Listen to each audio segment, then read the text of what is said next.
Bienvenue à cette vidéo dans laquelle nous allons réviser quelques grandes lignes de la politique de prévention d'abus de l'Église chrétienne du Plateau. Je me nomme Marie-Michel et je vais passer à travers quelques-unes des grandes lignes avec vous.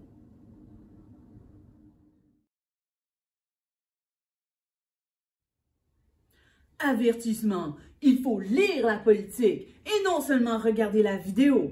Cette vidéo complémente une lecture complète de la politique. Alors, il ne faut pas juste regarder la vidéo, mais il faut la lire. Commençons donc par la politique. Où la trouver? Si j'aimerais avoir une copie de la politique, si quelqu'un ne me l'a pas encore donnée, je peux aller la chercher à la bibliothèque de l'Église, où il y a une copie. Je peux parler au responsable du ministère dans lequel je sers. Je peux contacter l'adjointe administrative de l'Église pour avoir une copie. Et notre espoir, c'est qu'à l'avenir, il sera disponible dans le site Internet dans la section des membres. Commençons tout d'abord avec la question « Pourquoi une politique de prévention d'abus? » Premièrement, parlons de ce que ce n'est pas. Ce n'est pas quelque chose qui doit créer un climat de peur ou d'orienter toutes nos pensées vers les abus sexuels. Ce n'est pas une chasse aux sorcières. Non. Une politique de prévention d'abus, c'est un outil que nous utilisons pour prévenir les abus dans notre Église. C'est quelque chose que nous utilisons pour nous équiper dans la prévention et la protection des gens, les jeunes que Dieu nous confie. Vous trouverez à la page 2 une liste de symptômes potentiels d'abus sexuels. Donc, on retrouve certains des symptômes d'abus les plus communs. Mais la politique, on la lit, n'est-ce pas? Oui. Oui, on la lit. Oui, en effet. Donc, on la lit. On vous laissera lire cette page. Passons donc aux lignes directrices. Pour cette section, commençons avec un petit quiz. Pour servir dans un ministère auprès des enfants à l'Église chrétienne du Plateau, il faut lesquels des suivants? 20 ans de vie chrétienne, avoir assisté régulièrement à l'Église depuis 6 mois, remplir un formulaire de vérification d'antécédents judiciaires ou avoir du swag. C'est bien vrai. On doit avoir assisté régulièrement à l'Église depuis 6 mois, et on doit remplir un formulaire de vérification d'antécédents judiciaires. On vous demande de lire toutes les règles complètes relatives à la vérification du candidat. La liste complète et les explications plus détaillées se trouvent dans la politique. Deuxième question de notre petit quiz. Au niveau de la supervision, selon la politique, lesquels des dessins représentés à l'écran représentent une situation où la supervision est adéquate selon notre politique?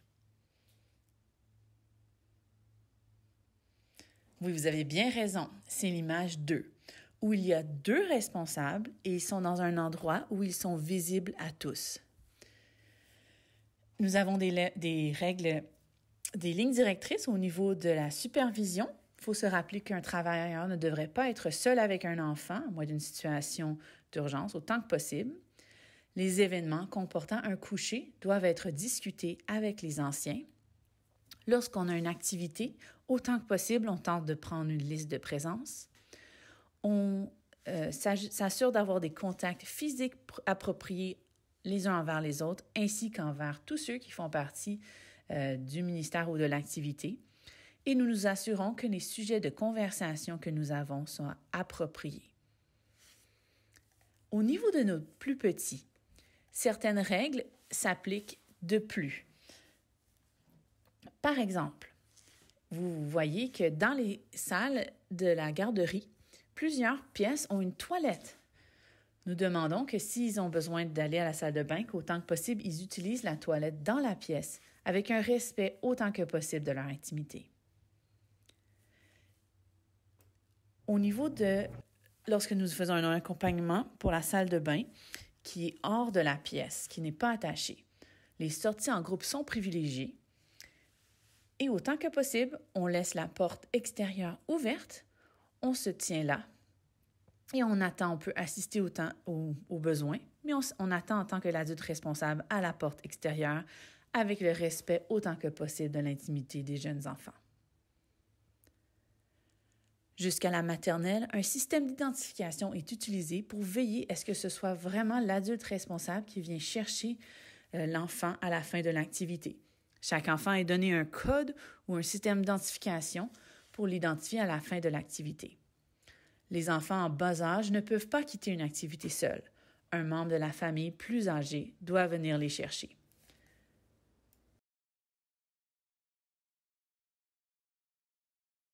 À la page 6, nous trouvons les lignes directrices relatives au non-suivi de la politique. C'est notre responsabilité à chacun de veiller à ce que nous respectons les règles directrices de la politique et nous voulons aussi veiller les uns sur les autres. Alors, on veut prendre au sérieux les infractions à la politique, mais on se rend aussi compte que nous sommes humains, nous pouvons oublier des éléments ou ne pas bien comprendre des éléments de la politique. Donc, disons qu'un jour, je fais une infraction. Donc, par exemple, j'amène un enfant à la salle de bain qui n'avait pas besoin d'accompagnement. C'est la responsabilité de ceux autour de moi, qui servent avec moi de me rappeler les éléments de la politique. Oh, Marie-Michel, savais-tu qu'un enfant de 12 ans peut aller à la salle de bain tout seul? La prochaine fois, s'il vous plaît, laisse-le aller tout seul. Si ce genre de choses se produit et que je dis « Ah, tu as raison, je ne sais pas pourquoi j'ai fait ça, tellement désolée », on passe à d'autres choses. Mais on voit à la page 6 que s'il y a des infractions répétées ou si on se rend compte que cette infraction n'était pas si mineure que cela, on peut passer à avoir une réunion qui a lieu pour éduquer sur notre politique, de réviser la politique avec le responsable de ministère pour s'assurer qu'on comprend tous les éléments. Vous pouvez voir aussi la suite du schéma, quoi faire s'il y a un non-respect de la politique. La politique est la responsabilité de tous. Nous voulons nous assurer qu'ensemble, nous nous tenons responsables et nous travaillons ensemble pour protéger chacun des enfants et des personnes vulnérables qui est à notre charge. Les exceptions. Les exceptions devraient être rares et documentées. Si je participe par exemple à une activité et qu'un enfant se blesse gravement et que nous sommes très proches de l'hôpital et que ce serait plus vite pour moi de prendre ma voiture avec cet enfant-là pour m'y rendre que d'appeler l'ambulance. À cet instant-là, j'en ferai la politique car je prends l'enfant seul dans mon auto et je quitte le lieu de l'activité. Cette exception serait rare, donc non planifiée, et devrait être documentée. Après cet incident, j'écrirai un petit rapport pour expliquer pourquoi nous avons choisi de faire cette exception à la politique et ce serait documenté pour l'avenir.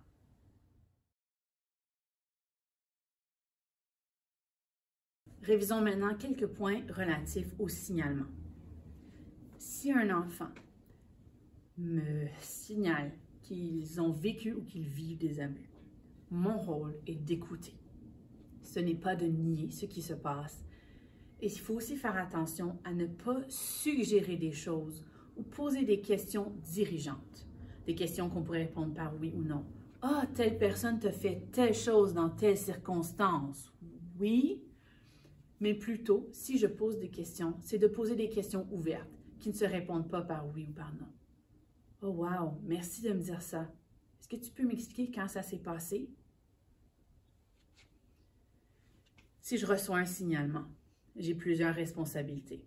Je dois compléter le formulaire dans la politique. Donc, ce serait bien que je sache où est ma copie afin d'imprimer, si besoin est, le formulaire ou de le remplir en ligne.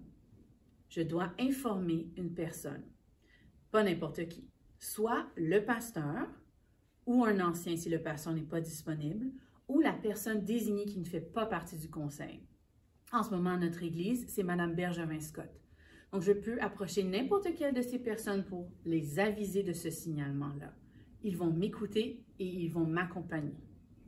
Ensuite, je dois appeler la DPJ, soit le département de la protection de la jeunesse, et la police de Gatineau.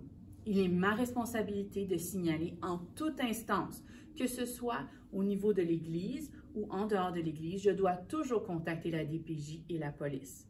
Si un enfant me faisait un signalement qui n'a pas rapport avec quelqu'un à l'Église, par exemple quelque chose qui se passe à l'école, je devrais tout de même contacter la DPJ et la police, vous verrez les numéros à l'écran, et je n'ai pas besoin de suivre la politique au niveau de l'Église, mais ma responsabilité au niveau de la loi canadienne est de faire signalement en toute fois que quelqu'un me confie, tout mineur me confie qu'il y a eu un abus. Les signalements sont confidentiels. Vous verrez dans la section D, ça comporte les actions du pasteur ou de l'ancien, incluant le soutien spirituel qui est donné à la famille et à l'individu en question. Si on me signale un abus, ma responsabilité est de ne pas partager ça à tout le monde à qui je connais, toute l'Église, mais de faire le signalement selon les règles qui sont dans notre politique. Et la responsabilité de l'ancien ou des anciens est de faire un suivi et un soutien à ceux qui sont concernés.